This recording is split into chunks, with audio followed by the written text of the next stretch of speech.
Some North Texas schools are having their student athletes take a test that measures brain function in case they suffer a concussion. The test allows doctors to have kind of a starting point so they can better assess concussions and determine when an athlete can safely return to playing.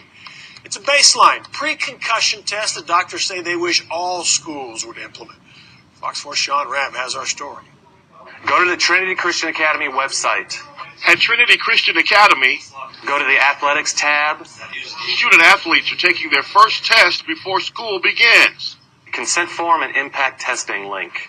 Similar to a standardized test, the impact test measures brain functions. It tests things like short-term memory, reaction time.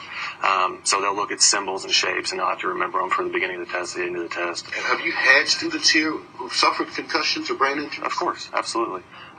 It's part of playing sports, unfortunately. I was running up and in, and I did a spin move in, and all I see was a body coming at me. Jackson Noakes missed the entire last month of school when his head was split open. At the hospital, stitches and a CT scan.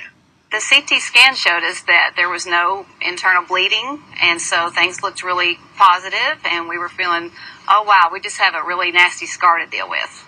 48 hours later, it was clear he had a concussion.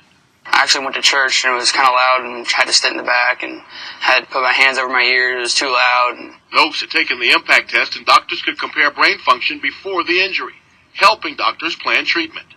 It allows us to dictate academic restrictions, cognitive restrictions, technologic restrictions. In other words, not watching TV, not listening to loud music, not texting, no Facebook.